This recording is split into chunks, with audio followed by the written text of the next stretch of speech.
स्वागत है आपका द जेनिथ क्लासेस के इस खास डीप डाइव में। बिल्कुल। और आज ना हम उसी डरावनी टेबल को डिकोड करने वाले हैं। हमारे पास आज जो रिसोर्सेज हैं वो द जेनिथ क्लासेस के ही बहुत खास नोट्स हैं जो विशेष रूप से एसएससी, रेलवे और यूपीएससी जैसे एग्जाम्स के लिए डिजाइन किए गए हैं। सही कहा आपने। और इन नोट्स की सबसे अच्छी बात यह है ना कि ये रटने पर जोर नहीं देते। मतलब ये विज्ञान के सूखे आंकड़ों के पीछे जो असली पैटर्न है उसे बाहर लाते हैं। ट्रिक्स और जादुई नंबर है ना। मतलब आज का मिशन यही है कि हम इस 118 तत्वों की भूल भुलैया को एक स्कोरिंग टूल में बदल दें, क्योंकि एग्जाम्स में तो यहाँ से डायरेक्ट हिट वाले सवाल आते हैं। बिल्कुल आते हैं। तो सबसे पहले इसके इतिहास पर नजर डालते हैं, क्योंकि आज जो टेबल इतनी साफ सुथरी और व्यवस्थित दिखती है ना, शुरुआत में वो एकदम अस्त व्यस्त कचरे के ढेर जैसी थी। हाँ, जैसे घर शिफ्ट करते टाइम सारा सामान फैला हो और समझ ना आए कि क्या कहाँ रखना है। एकदम सही। और इस बिखरे हुए सामान को समेटने का सबसे पहला व्यवस्थित प्रयास डोबे राइनर ने किया था। उन्होंने त्रिक या ट्रायड्स का सिद्धांत दिया, मतलब 3-3 तत्वों के छोटे समूह बनाए, जैसे लिथियम, सोडियम और पोटेशियम का सेट। हाँ, उनका गणित ये था कि यदि पहले और तीसरे तत्व के वजन का, मतलब परमाणु द्रव्यमान का औसत निकालो तो वो बीच वाले के बराबर होगा। अच्छा, मतलब बड़े और छोटे भाई का वजन जोड़ के बीच वाले भाई का वजन गैस कर लो। सुनने में तो काफी लॉजिकल लगता है। लॉजिकल तो था, लेकिन ये नियम ज्यादा लंबे समय तक टिक नहीं सका। नोट्स बताते हैं कि डोबे राइनर का ये मॉडल केवल कुछ गिने चुने तत्वों पर ही लागू हो पाया। तो फिर यहाँ एंट्री होती है जॉन न्यूलैंड्स की। उन्होंने वो संगीत वाला नियम दिया था ना, अष्टक या ऑक्टेव्स वाला। हाँ बिल्कुल। न्यूलैंड्स का तरीका काफी काव्यात्मक था। उन्होंने कहा कि जैसे संगीत में 8वां सुर लौटकर सा पर आता है, वैसे ही हर 8वें तत्व के गुण पहले से पूरी तरह मेल खाएंगे। वाह, विज्ञान में संगीत का तालमेल, ये तो याद रखना भी आसान है। लेकिन अगर PYQs देखें, मतलब पिछले वर्षों के प्रश्न पत्र, तो ये नियम फेल क्यों हो गया था? क्योंकि न्यूलैंड्स के समय सिर्फ 56 तत्व ही ज्ञात थे। उनका नियम हल्के तत्वों पर तो एकदम सटीक बैठा, लेकिन कैल्शियम के बाद जो भारी तत्व है उनमें ये सोल एकदम बिसुरा हो गया। मतलब उन्होंने मान लिया था कि आगे कोई नया तत्व मिलेगा ही नहीं। हाँ, ये तो बहुत बड़ी गलती थी। बिल्कुल। और इसी गतिरोध को तोड़ा दिमित्री मेंडलीव ने, जिन्हें पीरियोडिक टेबल का मास्टरमाइंड कहा जाता है।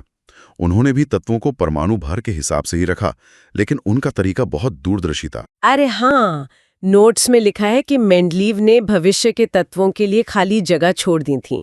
ये तो कुछ ऐसा हुआ ना जैसे कोई आर्किटेक्ट घर का नक्शा बनाते हुए एक खाली जगह छोड़ दे, क्योंकि उसे पता है कि वहां एक खास तरह का सोफा ही आएगा। ये एकदम परफेक्ट एनालॉजी है। मेंडलीव ने भविष्यवाणी की थी। उन्होंने एका बोरॉन और एका एल्यूमिनियम जैसे नाम भी रख दिए थे पहले से ही। और जब वो तत्व मिले तो उनका वजन और सूत्र एकदम मेंडलीव की भविष्यवाणी जैसे ही थे। क्या बात है, ये तो किसी चमत्कार से कम नहीं। लेकिन मेरे दिमाग में एक विरोधाभास आ रहा है। अगर मेंडलीव इतने ही जीनियस थे तो उनका ये मॉडल आधुनिक विज्ञान में फेल क्यों हुआ? क्योंकि उनका आधार यानी नींव गलत थी। उन्होंने परमाणु भार को बेस बनाया था। जब आप वजन के हिसाब से चलते हैं तो हाइड्रोजन की स्थिति तय नहीं हो पाती। अच्छा, और भारी तत्व हल्के से पहले आ जाते हैं ना? हाँ, उन्हें खुद कोबाल्ट को निकल से पहले रखना पड़ा, जबकि कोबाल्ट भारी है। और सबसे बड़ी दिक्कत तब आई जब समस्थानिकों, मतलब आइसोटोप्स की खोज हुई। आइसोटोप्स यानी वो तत्व जिनका नंबर तो एक है लेकिन भार अलग-अलग है, जैसे कार्बन 12 और कार्बन 14। तब को पूरा ढांचा ही बेमानी हो जाएगा, क्योंकि उन्हें अलग जगह देनी पड़ेगी। बिल्कुल सही पकड़ा आपने। और इसी गड़बड़ को सुधारने या कहें कि एक अचूक नींव रखने का काम 1913 में हेनरी मोजले ने किया। मोस्ले। तो उन्होंने क्या बदलाव किया? मोजले ने कहा कि असली आधार परमाणु भार नहीं बल्कि परमाणु क्रमांक होना चाहिए, यानी एटॉमिक नंबर। अच्छा, परमाणु क्रमांक, जिसका सीधा मतलब है उस तत्व के नाभिक में मौजूद प्रोटॉन की संख्या। ये तो एकदम आधार कार्ड नंबर जैसा है, पूरी तरह से यूनिक। एकदम सही। एक प्रोटॉन बढ़ाया तो तत्व ही बदल जाएगा। और इसी एक बदलाव ने मेंडलीव की टेबल की सारी विसंगतियों को रातों रात सुलझा दिया। आइसोटोप्स का विवाद भी खत्म हो गया, क्योंकि आइसोटोप्स में प्रोटॉन तो सेम ही होते हैं, तो उन्हें एक ही जगह रखा जा सकता है। और इसी मजबूत नींव पर हमारी आधुनिक आवर्त सारणी खड़ी है। बिल्कुल। और इस मॉडर्न टेबल के लेआउट में 7 क्षैतिज रेखाएं हैं जिन्हें आवर्त या पीरियड्स कहते हैं, और 18 लंबवत वर्ग हैं जिन्हें ग्रुप्स कहा जाता है। पूरी टेबल को S, P, D और F ब्लॉक्स में बांटा गया है। लेकिन एक चीज जो अक्सर अजीब लगती है वो ये कि टेबल के बिल्कुल नीचे मुख्य ढांचे से अलग 2 लंबी कतारें होती है, लैंथेनाइड और एक्टिनाइड। इन्हें बाहर क्यों निकाल दिया? वो एफ ब्लॉक के तत्व हैं। अगर उन्हें मुख्य टेबल के बीच में ग्रुप 3 के पास घुसा दिया जाता तो टेबल इतनी चौड़ी हो जाती कि उसे एक पन्ने पर छापना अव्यवहारिक हो जाता। आहा, मतलब जैसे मुख्य महल का नक्शा ना बिगड़े इसलिए मेहमानों के लिए बाहर एक एनेक्सी या गेस्ट हाउस बना दिया। हाँ, बिल्कुल वही लॉजिक है। सिमेट्री बनाए रखने के लिए भारी तत्वों को नीचे रखा गया है। ये तो समझ आ गया। अब जरा उन परिवारों की बात करते हैं जो इन 18 ग्रुप्स में रहते हैं। जेनिथ क्लासेस के नोट्स में इन वर्गों के निकनेम काफी हाईलाइटेड हैं। हाँ, क्योंकि एग्जाम्स में निकनेम सीधे पूछे जाते हैं। जैसे ग्रुप 1 को क्षारीय धातु और ग्रुप 2 को क्षारीय मृदा धातु कहते हैं। ये सबसे बाईं ओर होते हैं। और ग्रुप 1 तो सबसे ज्यादा रिएक्टिव होता है ना? मैंने पढ़ा है कि सोडियम को हवा में खुला छोड़ो तो आग पकड़ लेता है। बिल्कुल, इसीलिए इन्हें केरोसिन में डुबोकर रखा जाता है। फिर जब हम दाईं ओर पी ब्लॉक में जाते हैं तो ग्रुप 15 को निकोजन कहते हैं, जिसका मतलब है दम घोटने वाला। और ग्रुप 16 को कैल्कोजन यानी अयस्क बनाने वाले तत्व। लेकिन सबसे फेवरेट तो ग्रुप 17 है, हेलोजन। सही कहा। हेलोजन का अर्थ ही है नमक बनाने वाला। फ्लोरीन, क्लोरीन, ब्रोमीन ये सब धातुओं के साथ मिलकर नमक बनाते हैं। और अंत में आता है ग्रुप 18। नोबल गैसें जो एकदम सन्यासी की तरह शांत रहती हैं। हीलियम, नियॉन, इनका बाहरी कक्ष पूरा भरा होता है तो इन्हें किसी से कोई मतलब नहीं होता। एकदम सटीक। लेकिन नोट्स में एक और रहस्यमय चीज का जिक्र है, जादुई संख्याएं या मैजिक नंबर्स। 2, 8, 8, 18, 18, 32, 32। हाँ, मैं इसी के बारे में पूछने वाली थी। ये क्या जादू है? क्या इसका मतलब ये है कि हमें 118 तत्वों के नंबर रटने की बिल्कुल जरूरत नहीं है? बिल्कुल जरूरत नहीं है। ये कोई मनगढ़ंत शॉर्टकट नहीं है, बल्कि परमाणु की कक्षाओं का प्राकृतिक गणित है। हर कक्षा में इलेक्ट्रॉनों की एक फिक्स्ड कैपेसिटी होती है। तो इसका इस्तेमाल कैसे करें? मान लीजिए एग्जाम में रुबीडियम का परमाणु क्रमांक पूछ लिया जो कि याद नहीं है तो? बहुत आसान है। बस ग्रुप के पहले तत्व का नंबर याद होना चाहिए। जैसे हाइड्रोजन का 1 है, अब उसमें जादुई नंबर जोड़ना शुरू करें। 1 में 2 जोड़ा तो 3 मिला, जो लिथियम है।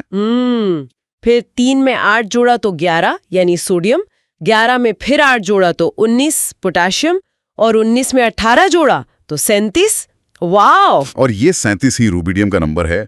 बिना रटे सिर्फ जोड़कर आप एस और पी ब्लॉक के किसी भी तत्व का क्रमांक निकाल सकते हैं। ये तकनीक तो सच में एक अचूक अस्त्र है। क्रमांक तो निकल गया, लेकिन तत्वों के नाम कैसे याद रखें? इसके लिए नोट्स में जो फनी ट्रिक्स हैं वो कमाल की हैं। हमारा दिमाग ना नीरस तथ्यों की जगह अजीब और हास्यास्पद कहानियों को जल्दी याद रखता है।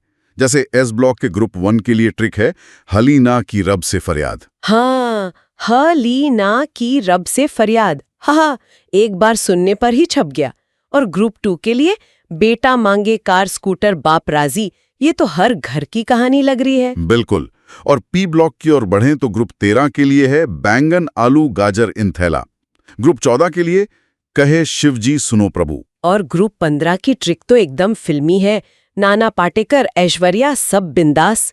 ग्रुप 16 के लिए ओल्ड स्टाइल से टीपो, टीपो मतलब नकल करना। और सबसे इंपॉर्टेंट ग्रुप 17 हेलोजन के लिए है फिर कल बाहर आई आंटी। अंत में नोबल गैसों के लिए हीना, नीना और करीना एक्सरे रंगीन। वो एक पुल का काम करता है। हाँ, ये पी ब्लॉक की सबसे बड़ी खासियत है। पूरी टेबल में सिर्फ यही एक जगह है जहां धातु, अधातु और उपधातु तीनों एक साथ मिलते हैं, जैसे सिलिकॉन, जो पूरे कंप्यूटर उद्योग की रीढ़ है। अब आते हैं सबसे मुश्किल पार्ट पर, जहां से कॉन्सेप्ट्स वाले सवाल बनते हैं। ट्रेंड्स, मतलब टेबल में ऊपर से नीचे या बाएं से दाएं जाने पर तत्वों का व्यवहार कैसे बदलता है। इसे समझने का सबसे बुनियादी आधार है परमाणु का आकार। जब हम किसी ग्रुप में ऊपर से नीचे जाते हैं ना, तो आकार बढ़ता है। वो इसलिए क्योंकि हर बार एक नई कक्षा या शेल जोड़ रही है ना, प्याज के छिलकों की तरह। एकदम सही। लेकिन असली दिमागी कसरत तब होती है जब हम बाएं से दाएं जाते हैं। दाएं जाने पर आकार घटता है। रुको, दाएं जाने पर तो परमाणु क्रमांक बढ़ रहा है ना, इलेक्ट्रॉन बढ़ रहे हैं, तो आकार छोटा कैसे हो सकता है? ये तो उल्टा हो गया। यही तो खूबसूरत भौतिकी काम करती है। दाएं जाने पर नई कक्षा नहीं जुड़ती, इलेक्ट्रॉन उसी बाहरी कक्षा में बढ़ते हैं, लेकिन नाभिक में प्रोटॉन भी तो बढ़ रहे हैं। अच्छा, तो नाभिक का पॉजिटिव चार्ज बढ़ जाता है। बिल्कुल, और वो पॉजिटिव चार्ज बाहरी इलेक्ट्रॉनों को बहुत प्रचंड ताकत से अंदर खींचता है। इस खिंचाव से पूरी कक्षा सिकुड़ जाती है और आकार छोटा हो जाता है। हाँ, गॉट इट। इसे नाभिकीय खिंचाव कहते हैं।